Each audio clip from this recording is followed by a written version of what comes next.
Sa lahat ng mga elective officials, sila lang ang may 12 taon na termino. O, sila lang. Imaginein mo to. Bawat senador ay may budget na 3 billion hanggang 6 billion kada taon. Ibig sabihin nito ay may 36 billion hanggang 72 billion na pondo ng bayan ang napupunta sa bawat senador sa loob ng 12 taon nilang panunungkulan. Okay. Grabe. Totoo yun, na meron silang chance to have a 12 years in power. Diba? Yung first part ay 6 years. Kapag na-re-elect, another 6 years. At yan po, lumataginting po rito ha. Iisa-isahin po rito sa video ito yung mga pondo. O, tingnan nyo ha. 3 to 6 billion po kada taon. Ako. Hanggang 6 billion kada taon. Ibig sabihin nito ay may 36 billion hanggang 72 billion na pondo ng bayan ang napupunta sa bawat senador sa loob ng 12 taon nilang panunungkulan. Grabe! Grabe! Di ba? Sa loob ng 12 taon, umaabot sa 178 trillion. Saan napupunta ang kanilang mga pondo? Saan?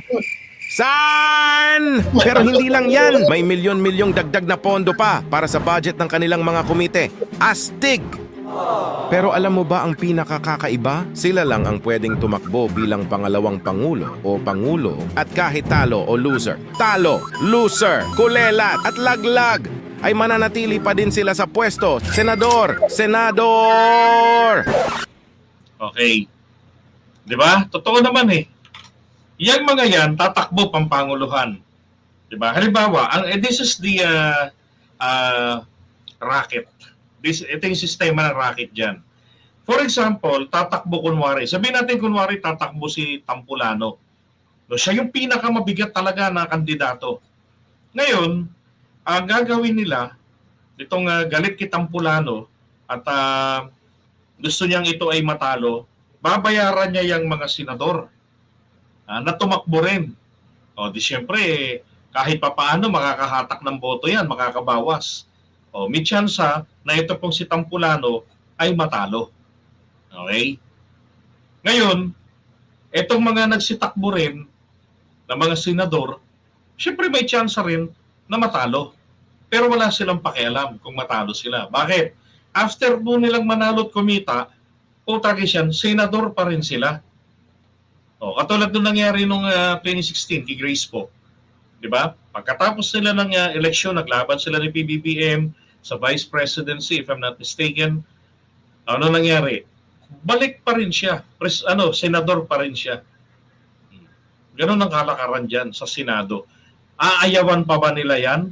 Kasi pagka yan po kasi masilip, baka pagdating ng amendments, maitama ang constitution, mawala yang ganyang klaseng biyaya sa kanila.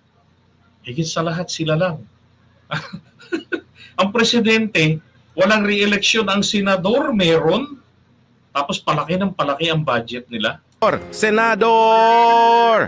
At sino nga ba ang walang malinaw na nasasakupan? O, Ano senador? tama ka. Ang mga senador. Kaya naman kasikatan at hindi tunay na galing at husay ang dahilan kung bakit sila naluluklok sa kapangyarihan. Mga elective officials, sila lang ang may 12 taon na termino. O, sila lang. Imaginein mo to. Bawat senador ay may budget na 3 billion hanggang 6 billion kada taon. Ibig sabihin nito ay may 36 billion hanggang 72 billion na pondo ng bayan ang napupunta sa bawat senador sa loob ng 12 taon nilang panunungkulan. Grabe! Grabe! Di ba? Sa loob ng 12 taon, umaabot sa 178 trillion. Saan napupunta ang kanilang mga pondo? Saan? Saan? Pero hindi lang yan. May milyon-milyong dagdag na pondo pa para sa budget ng kanilang mga komite. Astig! Pero alam mo ba ang pinakakakaiba? Sila lang ang pwedeng tumakbo bilang pangalawang pangulo o pangulo at kahit talo o loser. Talo, loser, kulelat at laglag. O, ito pa. Itong mga senador na to, pwede pong tumakbo yan. Halimbawa, meron yung gaya ng binanggit ni Sarang tatakbo, kung nakwento ko sa inyo noong nakaraan, na yung senador nung araw, etong si Serge Susmeño Jr., ngayon meron siyang gustong manalong mayor ng Cebu City, si Bores. So, dahil si Susmeño, tumakbo siyang pagka-mayor habang siya po ay senador. Tapos, ang nangyari, nanalo siya at saka itong kanyang vice mayor. So, after ng proclamation from December 30 hanggang January 4, lamang po siya naging mayor. Mayor-senator. Dahil hindi siya nag-take ng oath. Inabandon niya ang pagka-mayor. So, hindi talaga siya makapwesto mag-mayor. So, nangyari ngayon, rule of succession, yung vice mayor na hirap manalo, yun ang naging mayor. Diba? Political strategy. O, yan ho, may ganyang kakayanan pa rin hanggang ngayon. Hindi naalis yan yan sa mga senador. Diba? Ay mananatili pa din sila sa pwesto. Senador! Senador! At sino nga ba ang walang malinaw na nasasakupan? Oo, tama ka. Ang mga senador. Kaya naman kasikatan at hindi tunay na galing at husay ang dahilan kung bakit sila naluluklok sa kapangyarihan. Malinaw na hindi kapakanan ng bayan ang tunay na dahilan kung bakit patuloy nilang pinipigilan na baguhin ang saligang batas. Bayan Yeah, I agree. o sarili, pumili ka! O nga naman, di ba? Yan nga yung tanong natin sa mga senador eh. Kanino ba talaga kayo naglilingkod? Sa taong bayan? O sa inyong mga sariling interes lamang? O yan, sila Luna rin pala. Di ba? Mamili ka. Di ba? O, ito yung tuntunga ko rito parte. Bayan o sarili, pumili O, bayan o sarili, pumili ka. Di ba? ka! Kaya wag na tayong umasa sa kanila na kakampihan nila ang bayan upang ayusin ang saligang butas. Kumilos tayo para sa bayan at para sa sambayanan. Oh, alam nyo na kung bakit ayaw ng mga senador? O, di ba? Maliwanag po mga kababayan kung bakit ayaw ng mga senador.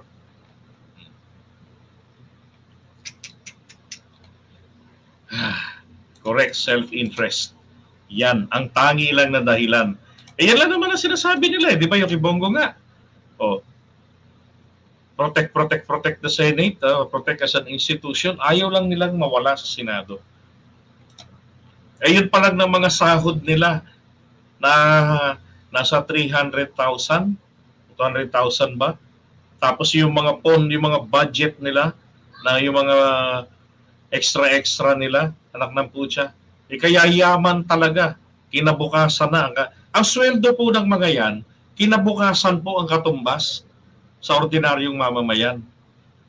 Ikaw ba naman ang sumweldo ng magandang kinabukasan? Aba, di ba? Kung walang hiyakan politiko, di ka talaga papayag na mabura kayo sa mapa. Unang-una, pag napunta na kayo sa mga congressional districts ninyo, baka hindi kayo manalong mag-mayor. Di ba? O merong ganyang nangyari eh. Nung matapos na siyang maging senador, kumandidato siya ngayon pagka-kongresista. Hindi po siya manalo-nalo.